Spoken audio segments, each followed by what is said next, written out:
Acabou! Bom dia, meus amigos e minhas amigas. Bem-vindos ao canal Fute na Veia. Último vídeo do Campeonato Brasileiro de 2024 e com muita emoção. O Botafogo venceu o São Paulo, garantiu o seu título. O Atlético Paranaense, no ano de seu centenário, foi rebaixado. O único time antes que tinha sido rebaixado no centenário foi justamente o Coritiba, rival do Atlético Paranaense. Então, cara, muita coisa aconteceu. O Fluminense ganhou do Palmeiras fora de casa e conseguiu se salvar com as próprias forças mesmo. Então, cara, muita coisa aconteceu. O Bahia classificado para a Libertadores. Vamos falar dos resultados no geral, né? Obviamente, não tem como eu ver 10 jogos ao mesmo tempo. Então, eu fiquei acompanhando o jogo que estava passando na TV do Palmeiras mesmo e acompanhando ali os resultados. Foi muita loucura que aconteceu. Qualquer a pitadinha ali de gol, eu já ficava, eita ferro, o que aconteceu? Vamos falar sobre essa última rodada, mas se é a primeira vez que você está chegando aqui no canal, se inscreve aí e ativa a notificação para não perder os próximos vídeos, porque vai ter ainda vídeo, quase todo dia, tá? Vou fazer vídeos quase todos os dias, sempre que eu puder fazer vídeo, mesmo que ainda não tendo, agora tendo férias aí no futebol brasileiro, só vai ter mais os jogos do Botafogo agora, no Mundial, espero que pegue lá o Real Madrid, quero ver esse jogo. Então, vamos falar ainda bastante de futebol. Vai ter bastante vídeo aqui ainda, mesmo com a pré-temporada, as férias agora, tá? Então, se inscreve e ativa a notificação para não perder, tá? Então, vamos lá, né? Vamos repassar os jogos que a gente teve hoje. Para começar, né, pela tabela. O Botafogo terminou em primeiro lugar com 79 pontos. O Palmeiras terminou em segundo com 73, 6 atrás do Botafogo. Uma diferença considerável até, mas como o Palmeiras ele tinha mais vitórias e tal que o Botafogo, podia complicar ainda. Mas no geral o Botafogo ele terminou até considerável, até assim, pra mim foi até abaixo, tá? Tipo, a distância do Botafogo pro Palmeiras deveria até ser maior. Questão de bola jogada, o Botafogo foi disparado o melhor da América do Sul, provavelmente. Eu não vou falar da América do Sul inteiro, porque eu só consigo acompanhar, eu não consigo acompanhar um time ou outro ali do resto, tá? Vai que, sei lá, teve um time chileno que jogou tão bonito quanto, sei lá, o Barcelona de 2011, mas não para o Campeonato Brasileiro, não tinha nenhuma dúvida. O Botafogo merecidamente campeão, ganhou do São Paulo, né? E nem vi o jogo, nem vi os lances. Até vi os lances e tal, não tava passando na hora e tal, enfim. Flamengo terminou em terceiro com 70 pontos. Fortaleza em quarto lugar com 68 pontos. O Fortaleza repete o feito que conseguiu lá em 2021 e termina em quarto lugar. Foi a maior colocação da história de um time do Nordeste, né? Dos pontos corridos, tinha sido a maior colocação da história. O Fortaleza repete esse feito, mas com muito mais pontos. Fez 68 pontos dessa vez. Por muito pouco não fica em terceiro, mas pegou G4 ali. Garantiria uma vaga direta na Libertadores, mesmo que não tivesse, fosse só o G4 mesmo. O Inter terminou em quinto lugar com 65 pontos. O São Paulo terminou em sexto com 59. Perdeu os últimos 3 jogos, mas sinceramente eu já não tava nem aí. Eu falei, a partir do momento em que o São Paulo garantiu matematicamente a sua classificação em sexto lugar e a vaga direta para a Libertadores com o título lá do Botafogo, eu tava nem aí para esses 3 jogos, de verdade. Por mim, ia com o time reserva em todos, nem vi, tá? Sinceramente, o jogo com o Juventude eu nem vi, enfim. Corinthians, sétimo colocado com 56 pontos. Aquilo, se eu tivesse mais umas 2 rodadas, o Corinthians passava o São Paulo. Mas, cara, se tivesse mais 2 rodadas e o São Paulo não tivesse classificado para a Libertadores já, provavelmente o São Paulo não estaria jogando tão mal. Então, é muito se e na boa. Mas o Corinthians, ele termina muito bem o campeonato, 9 vitórias consecutivas. É a primeira vez na história dos pontos corridos que um time consegue 9 vitórias seguidas. Tipo, uma arrancada fenomenal do Corinthians. E o Ramon Dias fica para 2025. A gente pode falar disso também, tá? Porque mesmo com essa arrancada, eu não sei se manteria, não. Bahia se classificou para a Libertadores depois de muito, muito tempo. Em 8º lugar ali, pré-Libertadores, né?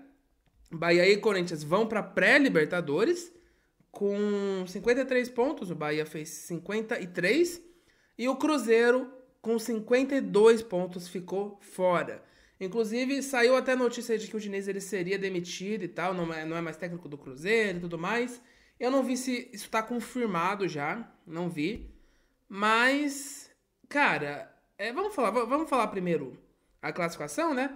O Vasco terminou em 10º lugar com 50 pontos. O Vitória, uma boa campanha do Vitória, vindo da Série B, se salvou com alguma antecedência, com alguma boa antecedência, e fez uma campanha bem interessante. O Alejandro foi artilheiro do Campeonato Brasileiro, né? O Alejandro do Vitória. Então, tipo, o Vitória ter o artilheiro ali ao lado do Yuri Alberto é um negócio impressionante. O Carpini fez um bom trabalho, tá? Tem que ser justo. O Carpini, ele fez um bom trabalho. Não foi um trabalho esplendoroso, porque o elenco do Vitória não é horroroso a ponto de ser rebaixado, tá? Mas o Carpini fez um bom trabalho.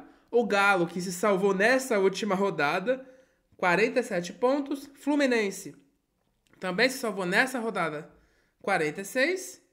O Grêmio, que tomou uma surra hoje pro Corinthians em casa. O Grêmio em casa tomou 3-0 pro Corinthians. Terminou com 45 pontos mesmo, já tinha se salvado antes. O Juventude, que perdeu pro Cruzeiro hoje, se tivesse ganhado, tivesse, na verdade, empatado, ele iria pra Sul-Americana, tiraria a vaga do Grêmio. Então, uma pena ali pro Juventude, né? Mas vamos ver o que vira aí depois do ano que vem. E o Bragantino, que fez a sua parte. Eu confesso que eu tava completamente desconfiado do Bragantino desde o começo. Assim, eu tinha pra mim o Bragantino ia cair, tá? Pra mim o Bragantino não ia conseguir ganhar esse jogo, ia pipocar de novo em decisão e tal. O Red Bull Bragantino, quando é em decisões, tem muita dificuldade, mas não aconteceu. O Bragantino conseguiu ganhar muito bem, inclusive, fez 2-0 ali, tomou um 2-1, aí eu fiquei desconfiado, fez o 3-1, eu continuei desconfiado. Quando fez o quarto, eu falei, tá, beleza, então acho que agora passou. Quando fez o quinto, aí acabou mesmo, o Bragantino conseguiu fazer a sua parte. Só dependia de si pra sair do rebaixamento e conseguiu, fez a sua parte, ganhou do Criciúma, né, em casa, que já tinha sido rebaixado. E aí o Atlético Paranaense, em seu ano de centenário, termina rebaixado. 42 pontos só. O Bragantino se salvou com 44. O Criciúma já tinha sido rebaixado antes, né? 38 pontos. Perdeu hoje pro Bragantino. E os dois últimos lanternas ali que não conseguiram competir essa temporada. Atlético Goianiense e Cuiabá. Os dois foram péssimos na temporada. Não conseguiram competir ali. Ficaram muito abaixo do resto. Foram rebaixados com bastante antecedência. Então, assim terminou a tabela do Campeonato Brasileiro de 2024. Um campeonato fantástico. Em nível de jogo, foi muito bom, tá? Pra mim foi bem melhor do que o campeonato passado, que em nível de jogo ele foi nivelado por baixo. Nesse ano, acho que foi diferente. Acho que o campeonato foi nivelado por cima mesmo. Foi um bom campeonato, um campeonato bem bom mesmo.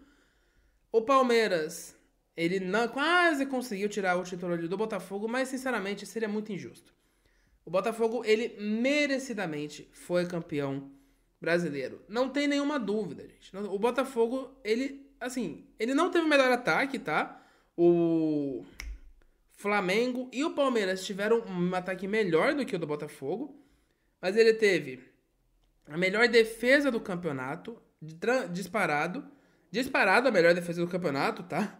Depois do Botafogo vem o próprio Palmeiras com 33, com 4 gols sofridos a mais do que o Botafogo. Então, tranquilamente, o Botafogo foi a melhor defesa.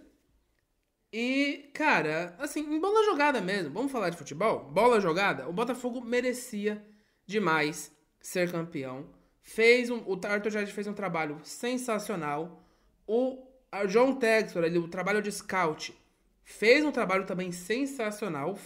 Montaram um timaço assim, impressionante. Tem vários jogadores do Botafogo que estão sendo preteridos na Premier League, né? O Igor Jesus, ele chegou sem contrato e estão tentando contratar ele lá na Premier League por 35, 40 milhões de euros. Então, um dinheiro pesado.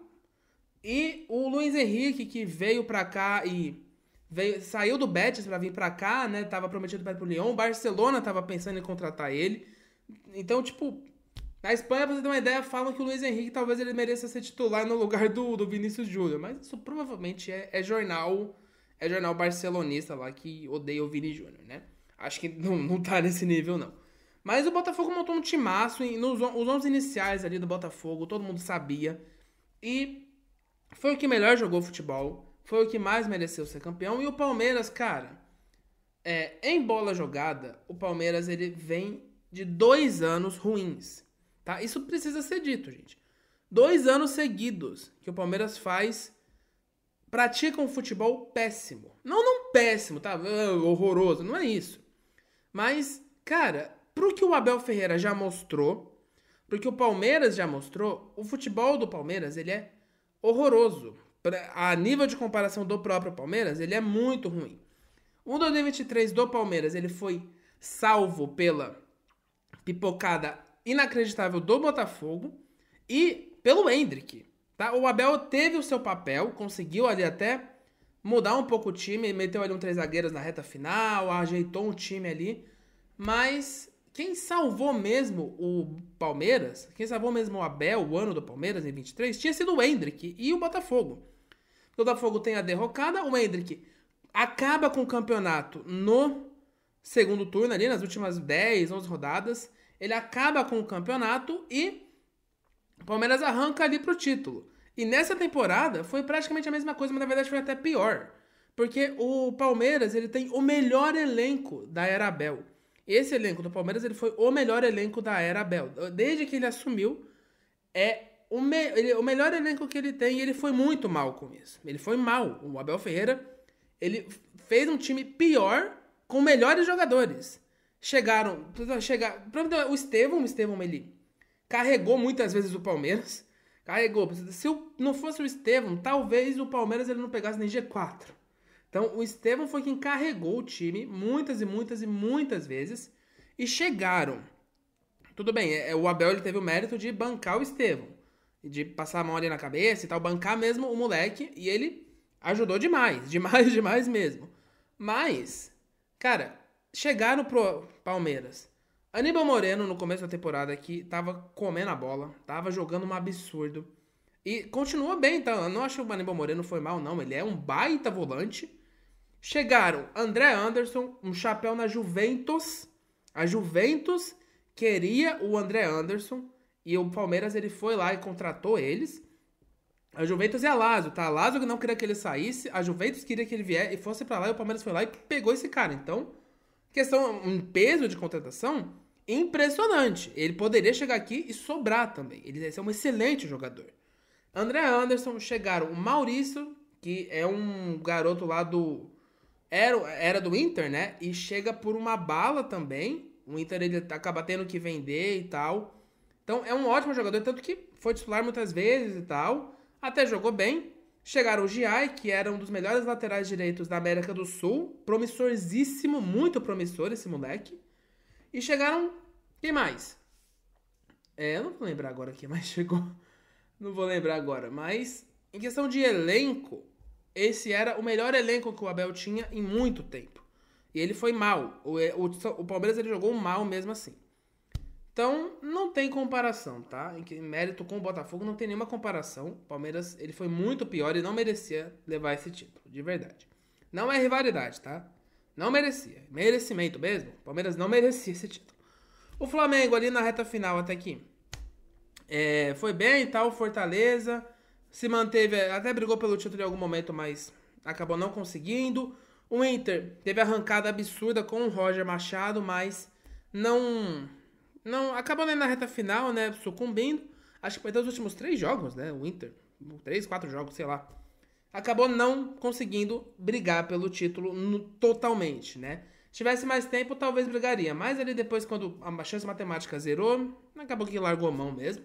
O São Paulo, depois da vaga garantida, também largou mão, não tava nem aí. Corinthians, uma arrancada absurda. Saiu do Z4 pra vaga na pré-Libertadores e jogando o melhor futebol, tá? Acho que nos últimos... Essas 9 vitórias seguidas do Corinthians, o Corinthians foi o que melhor jogou, tá? Nenhum time no Brasil jogou melhor que o Corinthians nessas últimas 9 rodadas.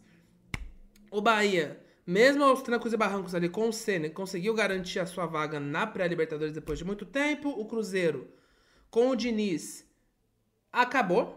A verdade é essa, o Pedrinho, ele simplesmente acabou. Foi um péssimo trabalho, uma péssima decisão do Pedrinho trazer o Diniz. Péssima, ele acabou com um ano do Cruzeiro. O Vasco conseguiu ali fazer um campeonato estável, o Vitória um campeonato estável. O Fluminense, Atlético Mineiro e Bragantino, no último jogo aí conseguiram se salvar. E, cara, o Atlético Paranaense, horroroso, né? Um ano horroroso, assim, na boa. Se tinha um time que merecia ser rebaixado, era o Atlético Paranaense, tá? Dos 20, ó. Dos 4 times que brigavam pra não cair, o Atlético Paranaense era o que mais merecia. De verdade, na boa. 4, 5 técnicos, escolhas assim, pífias. Escolhas ridículas. O Lúcio Gonçalves, na boa, que cara é esse? O Cuca, começou o ano com o Cuca. Teve um outro carinha lá também, que ele era auxiliar do técnico que tava no Cruzeiro, antes do Ronaldo demitir ele depois do estadual e tal. Então, assim, decisões muito esquisitas, troca de técnico toda hora, toda hora. E o Paranaense mereceu, tá? Se você é torcedor do Paranaense, do Atlético Paranaense, sinto muito, né? Teve a brincadeira lá do pacto e tal, eu mesmo brinquei, tipo, fez o pacto, agora é pra descer mesmo. Mas a torcida não merecia isso, né? A torcida do Atlético Paranaense não merecia isso, mas o trabalho feito em 2024, a arrogância do Petraglia e, na boa, muita coisa, muita merda foi feita e o Atlético Paranaense era, pra mim, o que mais merecia ser rebaixado, sim, tá? Repetiu o feito do seu rival Coritiba, no ano do centenário, acaba rebaixado, o que é uma vergonha inimaginável, na boa. Tipo, se o São Paulo me arruma de fazer isso, essa cenoura. Enfim, péssimo trabalho do Atlético Paranaense, merecidamente rebaixado, tá? Muito merecido. E em certo momento, jogava o pior futebol do Brasil, tá? Jogava pior do que o Atlético Goianiense tranquilamente. O Atlético Goianiense e Cuiabá tranquilamente jogavam mais do que o Atlético Paranaense em algum momento do Campeonato Brasileiro. Então, não tem discussão. O Bragantino, eu acho que fez por merecer, porque, cara, esses últimos 2 jogos foram bizarros, né, mano? O Atlético Paranaense empata o jogo em casa contra o Bragantino na penúltima rodada, e esse resultado garantiria os 4 rebaixados. Se o Atlético Paranaense tivesse conseguido manter o empate na penúltima rodada contra o Bragantino, na última rodada a gente teria zero emoção. Zero emoção, porque a gente teria já os 4 garantidos rebaixados. Os 4 rebaixados já estavam garantidos. Mas o Bragantino vai lá e consegue achar um gol espírita na casa do Atlético Paranaense, penúltima rodada. O Atlético Paranaense arranca um empate em casa, garantindo a sua permanência na Série A, mas toma um gol espírita do Bragantino e no jogo seguinte o Bragantino se salva e joga o Paranaense para a Série B. Assim, um final de campeonato impressionante. Muito, muito emocionante para rebaixamento. Para quem tá fora ali da disputa, né? Emocionante pra caramba, muito da hora ver isso. Mas uma pena aí pro Atlético Paranaense, pra torcida do Atlético Paranaense. Uma pena pro Criciúma, porque eu até simpatizo um pouco com o Criciúma. Não sei porquê. Eu acho um timinho simpático. E Atlético Goianiense e Cuiabá também muito mal. Então, assim terminou o Campeonato Brasileiro de 2024. Um campeonato bem interessante. Acho que... Olha, eu acompanho o futebol desde 2019, né? Então, eu acompanhei 4 campeonatos brasileiros. 4,5, né? A reta final de 19, 20, 21, 22, 23 e 24. Agora esse foi o 24, né? Então foram 5. Então, eu acho que esse tranquilamente foi o melhor, tá? Em bola jogada, vários times bem mais fortes. Assim, no geral, acho que foi o melhor campeonato brasileiro que eu acompanhei até o momento, né? Eu tenho pouco tempo. Eu sei que teve campeonatos bizonhos lá em 2009, ó. Lá em 2009, 2011 e tal. Eu sei que tiveram vários antes que foram muito emocionantes. Mas, pros que eu assisti, esse disparado pra mim foi o de melhor nível. E acabou assim. Então acho que é isso. Não tem muito mais o que falar. É só comentando mesmo o que aconteceu. Se você gostou do vídeo, deixa o like. E lembrando, se inscreve no canal, ativa a notificação. A gente tá quase batendo 400 inscritos aí. E mesmo nas férias, mesmo na pré-temporada, tudo mais, vai ter vídeo aqui no canal, tá? Vai ter vídeo falando de mercado de transferência, de novo técnico no seu time e tudo mais. Então, vai ter vídeo aqui quase todo dia, eu garanto. Eu não vou garantir todo dia porque só Deus sabe, mas vou me esforçar bastante para fazer vídeo todo dia aqui para vocês. Então, se inscreve aí para não perder, tá? E comenta o seu time, tá? Eu quero saber o seu time. Comenta aí nos comentários, obviamente. Comenta aí qual é o seu time, em que posição o seu time ficou. Quero saber o time de vocês, tá? E o comentário ajuda demais o canal, ajuda demais o vídeo, então me dá essa forcinha aí, beleza? Então, Campeonato Brasileiro até 2025. Beijo, tchau!